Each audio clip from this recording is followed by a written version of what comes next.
Hello everyone, I'm Shannon Slatton in Robbinsdale. Here's a look at your top stories. Federal officials are investigating an early morning fire at this Brooklyn Center home. They're calling the fire suspicious and believe whoever started it didn't like a political flag that was displayed outside the home. There was a bunch of explosions. Brooklyn Center police say the fire started around 4 Wednesday morning at a home in the 6900 block of Morgan Avenue North. Police officers and firefighters rescued 3 dogs and 5 puppies from the home. Meanwhile, the homeowners were able to scramble out of the house. He told me to grab the kid, our son. He grabbed our daughter.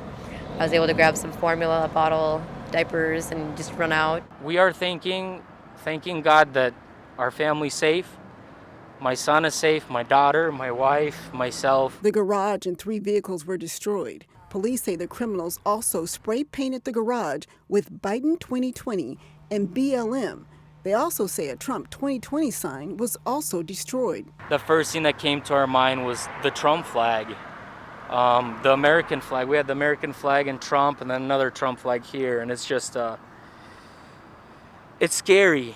It's scary to know that my beliefs has created such an anger and such evil to somebody to do something like this. The Minnesota Arson Reward Project is offering a reward of up to $5,000 for information. Meanwhile, the homeowners are grateful to be alive.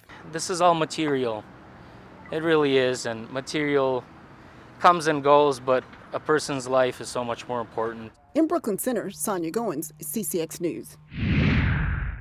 It's not the biggest city, but it's plenty busy, and it's home to me. For 27 years. I think once I realized this is what I want to do, I knew I would end up back here. Tim Fournier has been a fixture at the New Hope Police Department. This is my family. You know, the officers certainly are, but the extended staff. I mean, this has just been wonderful. He's been New Hope's police chief since 2011, but prior to that... This one, the car's locked up. I don't see anything real obvious that would want to be stolen. He spent 6 years as a patrol officer and 12 years as a sergeant with the department. Back in those days, he had hair. Yeah, a lot of us did. A lot of us started with hair. You'll start to see these transitions. As it starts to go, you get rid of it. Now, after 27 years of service to the city of New Hope, Fournier has decided to hang up his badge and transition to another chapter of his life. I feel like I've done my thing, right? I put my time in. I've accomplished the goals I wanted to accomplish. One of them is this new building here.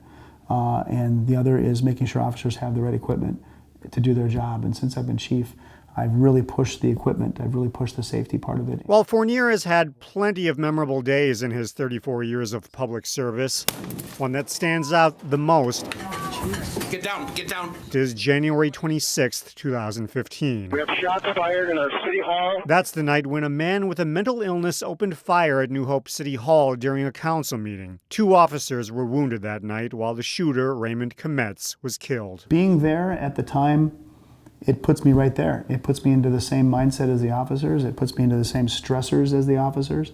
And, you know, for a split second, I am surviving just like they are. It was a traumatic event that prompted Fournier to provide his officers an opportunity to talk to a mental health professional. It's a program called Checkup from the Neck Up. To do this job for 20 or 30 years or even 15 years, it does wear you out.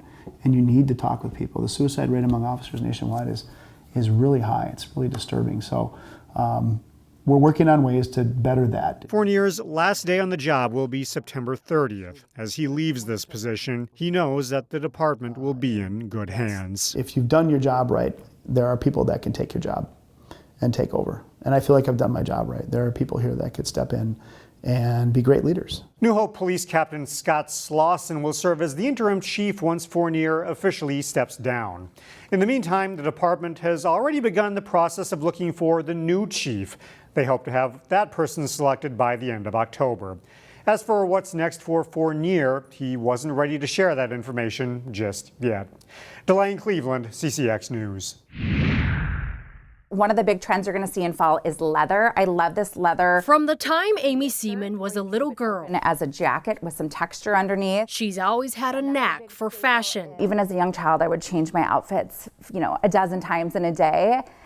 In college, I was the room that everybody came to get ready. I would style everyone before we would go out. But it wasn't until 2 years ago that Seaman dropped her corporate job to become a full-time fashion stylist. And I think that there's this common misconception that only the rich and famous can have access to stylists, or stylists are just for runway shows, but there are everyday women who don't like to shop, don't know how to shop, don't know how to dress for their body type, that I can really help. With a goal to help others build confidence, Seaman partnered with the shops at Arbor Lakes in Maple Grove. When a customer does not want to go to different stores right now with the pandemic, it's a low contact way to shop. So I will do the shopping for them. I will bring it here from multiple stores. Seaman opened her newly created space this week, located at the shops at Arbor Lakes next to Lane Bryant. These chains are very versatile. Clients will have to fill out a style profile online ahead of time so Seaman can get an idea of what they're looking for. For example, the client that I have coming tomorrow, she is in a leadership role, so she needs to command that executive presence, but she also is working from home right now,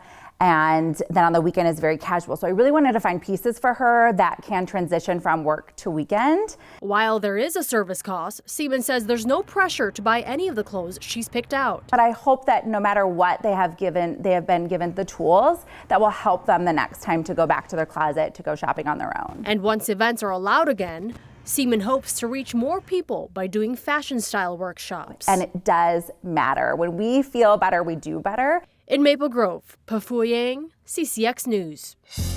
Find more local news stories at ccxmedia.org and follow us on social media.